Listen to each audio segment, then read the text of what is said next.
Welcome to another edition of Modern Retro Review, where I typically play modern games for retro systems, in this case homebrew games. And this is a follow-up to a video I did a few months ago where I played a number of games from the Inufuto collection. If you're not aware of what or who Inufuto is, this is a developer from Japan who created a bunch of different 8-bit sort of arcade style games, many of them very similar to classic arcade games, and then they're compiled on a number of different systems, loads of 8-bit systems, everything from common systems like Commodore 64, BBC Micro, Amstrad, all the way to the Master System and PC Engine and things like that. And I mention a few of those in particular because in this video I'm going to be reviewing the same game but on 4 different systems. So I'm going to be looking at Hopman, as you can see the title screen here. I'm starting on the BBC Micro. My plan is to play a couple of levels on the B, then switch over to the Commodore 64 version, then the Sega Master System version, and finally the PC Engine version. So 4 different versions of the same game to do a comparison of what is basically the same game in essence and see how different it looks on the 4 different machines, whether there's improvements in sound, graphics, scrolling, things like that. Thought it'd be an interesting thing to look at. So if you've not seen the Inufuto games before, I will put a link in the pinned comment. You can check them all out. There's loads of different kinds of games, shooters and puzzle games, maze games, all different kinds of cool things to have a try of, and you can download them all. They're all free to download.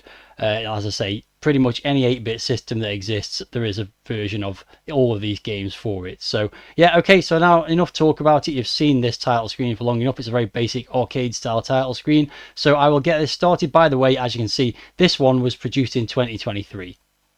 So let's get started. Okay, so Hopman is a scrolling platformer, and the aim of the game is to get to the goal at the end of the level and collect the flags, which is optional. If you collect all the flags, you get a bonus at the end of the level, so it's sensible to do it. You've got lifts, you've got spikes, there's some enemies to avoid. As if you've seen the earlier video I did, these games are pretty primitive in terms of the graphics, which is part of why they can be ported to lots of different systems, I suppose. So yeah, basically what I'm going to do is play a couple of levels on the Beeb and then switch to the Commodore 64 version and so on until I've played the 4 different versions. So scrolling is pretty nice for the BBC Micro. It's a little bit jerky maybe, but it's not too bad. This first level is pretty easy.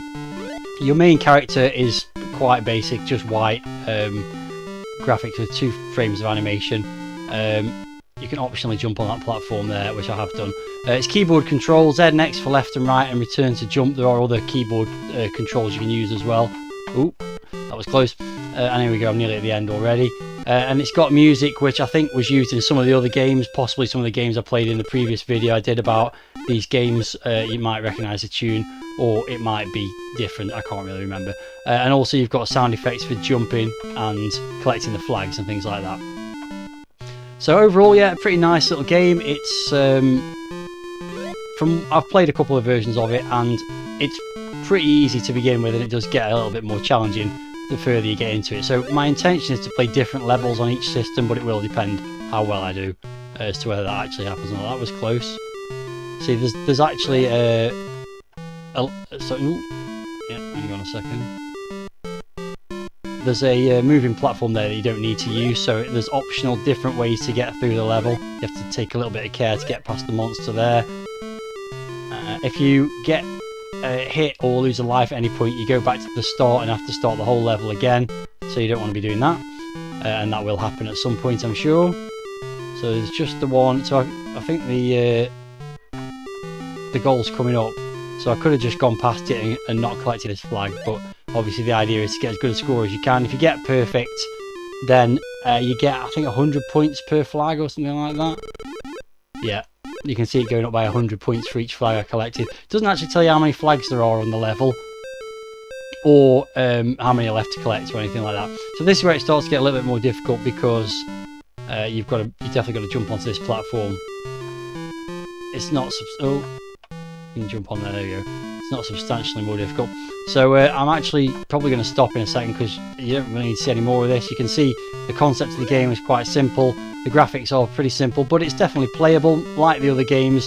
It's nothing spectacular in terms of graphics, but playability is pretty decent.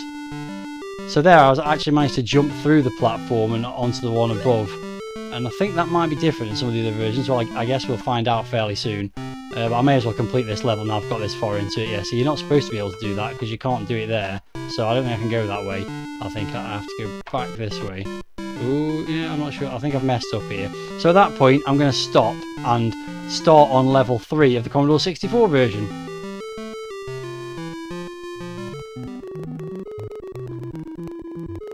Okay, so here I am playing the Commodore 64 version of the game, just at the start of level 3. And what I can tell you so far in comparison to the BBC Micro version, well, firstly, it uses a joystick. You can play with keys actually, but joystick control is supported with the Commodore 64 version, which you'd expect. It's pretty standard for the Commodore 64. The scrolling's a lot smoother. Again, you'd expect that because it's hardware scrolling. The BBC Micro not as capable as for the scrolling as C64 was, so that's expected as well. What am I doing here? This is where I went wrong the first time, I think. But okay, over here, I guess you just track back at some point to get that flag there, or maybe I've missed it. Oh no, I can get up there. Yeah, so graphically it's very similar. The colours are slightly more washed out. Again, that's what you'd expect from the Commodore 64 compared to the BBC Micro. Music's a little bit nicer. It's hardly pushing the SID chip to its limits, is it? But it's a little bit faster, and obviously you can hear a sort of backbeat on it as well, which wasn't as obvious on the Beeb version, if it was even there at all. Gameplay wise, it's identical, probably a little bit more smooth gameplay wise, a little bit more fluid, the movement on this version, I would say. What am I doing here then? I've got to get back up there somehow if I'm going to get every flag. Ooh, no, I'm just going to have to go to the goal. I've missed those two. Taken the wrong route through the level, but never mind. Ooh, well, this suddenly got more difficult, didn't it? Again, the little character has only got a couple of frames of animation when he's running along. Oh, and I've hit a spike there, so never mind. So again, my plan is to play through this level and then move on to the next version, which will be the Master System. That's if I can get past this level, of course. Obviously, as you'd expect, things get a little bit more tricky the further through the game you get.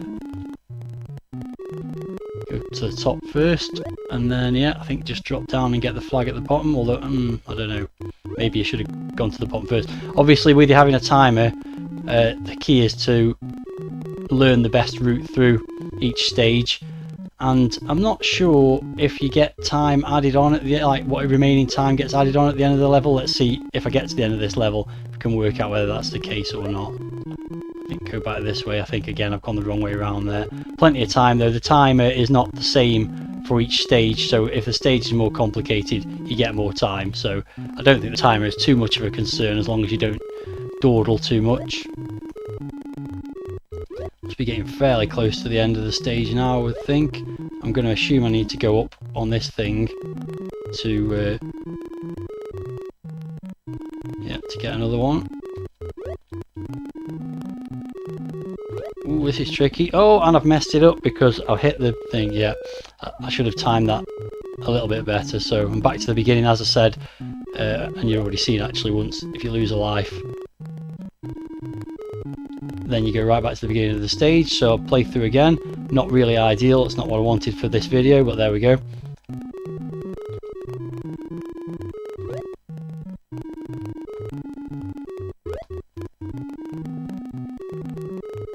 The game doesn't really use the C64's colour palette any better than the BBC Micro ones. There's different colours used, such as purple for the enemies instead of red as they were on the Beeb, but there's still a very small number of colours used.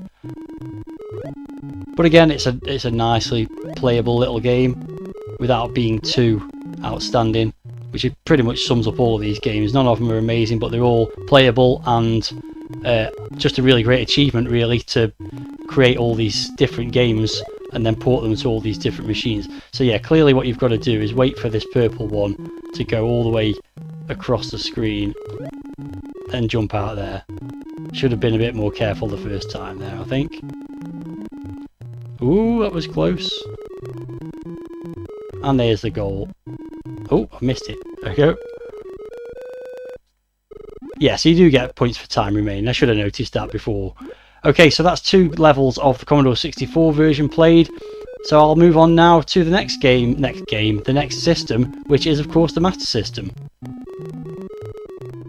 It's that time again where I say thank you to all my channel members, whose names you can see here in my Supporters Hall of Fame.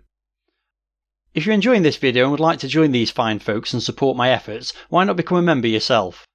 For a monthly fee starting from just 99p, you can get access to the special membership perks shown on screen, and more besides. If you're interested, then please click on the join button below this video for more information.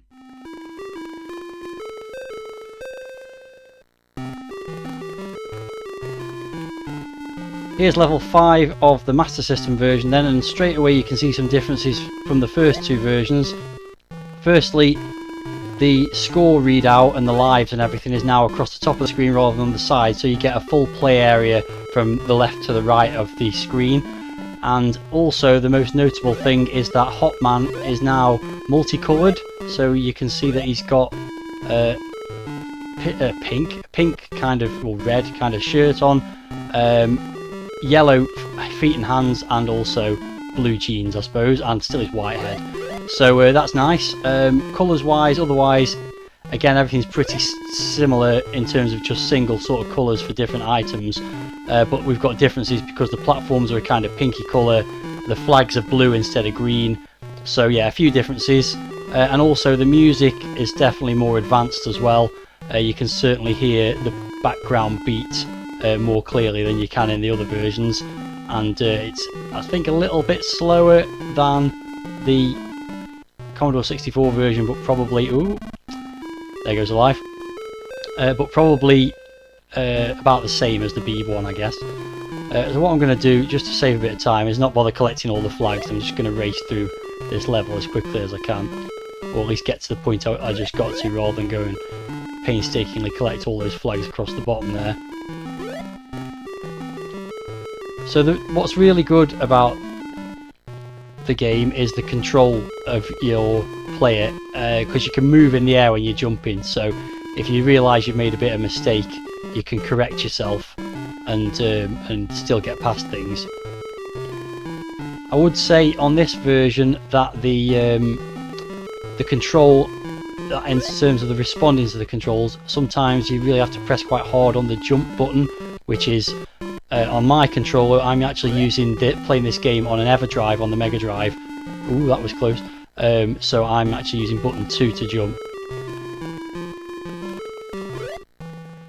So yeah, so here's an interesting thing. To get to that one, clearly you're going to have to drop down to the left, so I'm going to give it a go. There you go. So you obviously got to use that manoeuvrability a little bit more carefully as these levels progress. I'm going to skip past picking that one up just to speed things up a bit.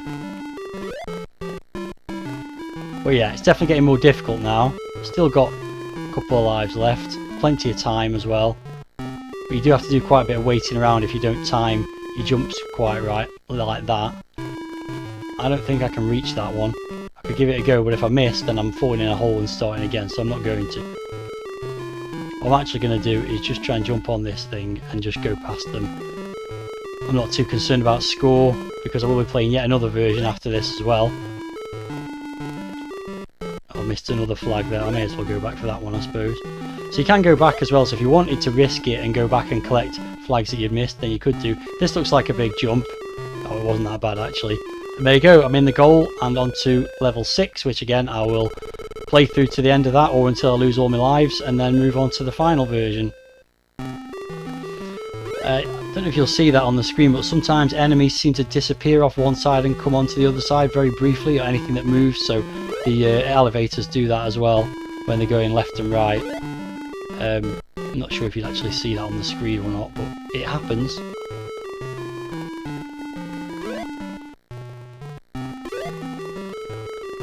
So it could probably do with, I mean obviously the platforming element of it does get quite challenging, but it could probably do with something else, like varied enemies or something, to make it a little bit more interesting the more you play, because it is quite simple. But you know, as I've said before, these games aren't really about having loads of complexity to the gameplay. It was more about creating playable games that were able to be ported to multiple different systems, and in that respect it's 100% success. So different shade for the enemies in this one as well. They are pink rather than being purple or red as they were in the other ones. So again, I guess it's just down to what most suits the Master System's colour palette really. I'm not going back to get all that stuff. Oh, ooh, no! Oh, yeah, so you need to be really careful. I don't think going through these levels quickly really works. You've got to take your time, because if you go through them quickly you get the problem I just had there, which was I clipped the top of a platform and then fell down a hole. So that was a bit of a shame. So it is more about being sort of careful and just working your way through slowly rather than trying to get through them quickly. Although obviously the advantage of getting through as quickly as possible is you get more bonus for the time. So it's got that risk-reward mechanic that all good arcade games need, and different sort of mechanisms for boosting your score. Kind of a shame you can't kill the enemies. I suppose that would be something that could be added, is to be able to pick up something that makes you able to kill the enemies or get points or be invulnerable or something like that. Again, I'm splitting hairs really about how to improve it. A lot of versions of these games actually have the source code available, so if you were capable of programming one of these, I was really close to the end when I died there. Obviously you've got to jump over these spikes to get to the goal here, and then you could actually miss the goal and go back and get this flag and then go back and go to the goal. So yeah, you can get the source code for most of these games, so if you were good enough programming, you knew what you were doing, you could add some things in if you wanted to.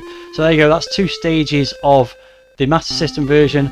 So that just leaves one final version for me to look at, which is on the PC Engine. Theoretically, based on the hardware, it should be the best of the bunch, so I'll fire that up and see how that goes. Final version then, it's the PC Engine, as I've already mentioned, and it's very similar to the Master System version. I think they both use the same base processor, they're both Z80 based I think, whereas the Commodore 64 and the BBC Micro are both 6502 based, I think. Correct me if I'm wrong, technical experts, because I'm not a technical expert. But anyway, yeah, so it's very similar. You've got the multicoloured main character sprite, exactly the same colours. The platforms are back to being yellow like they were on the Beeb and C64 versions. Enemies are the same sort of pinky colour as they were on the Master System. For some reason the elevators are just like grey, which is a bit strange, and the flags are now orange rather than being any of the other colours they were in the other versions. So I don't know if that's just because basically the guy that created these games, it just uses kind of a default colour for the system, and so it doesn't actually program each game individually for the different hardware. It just, whatever it compiles it just uses like colour 3 or whatever, and that just happens to be a different colour on each of the machines, or maybe not on some of them, I don't know. Anyway, whoa, this is a lot of flags. Ooh, yeah, so it's obviously getting more difficult. I'm right near the goal though, and I think I've got all the flags on this level, so I may as well go for it. I went through that one then. Everything else very similar. The music's again slightly different to the Master System version, but not significantly so. Score readout and everything's across the top like the Master System version as well. Still got all my lives left. Loads of flags collected there, so loads of points. So here we go, I'm on stage 8 now. Control's pretty good as well, probably slightly better than the Master System version. It seems to be more responsive to pressing the button for jumping ever so slightly, so yeah, that's good. This is probably the best version of the 4 that I've played, and you'd kind of expect that because the PC Engine was the best hardware. It was 8-bit processor but 16-bit graphics, I think, something like that. It was one of those crossover type systems from that era where we were moving from 8 to 16-bit, so you would expect it to be better. There's not much in it really. I mean, they're all very similar. They're all equally as playable once you get to grips with the controls and the gameplay mechanisms that you need to employ to play the game. So I don't think I'm gonna. I mean, I'm obviously doing quite well now. I've been playing it for so long that I know exactly how to get through these levels, even though I've never actually played them before. This is the furthest I've ever got in any version of the game. But yeah, I mean, I could go back and try and get all the other ones then, but I don't think there's any need really. I'll just go to the goal, perhaps play one more level while I round things up, or as much as it takes for me to round things up, which won't take too long, to be perfectly honest.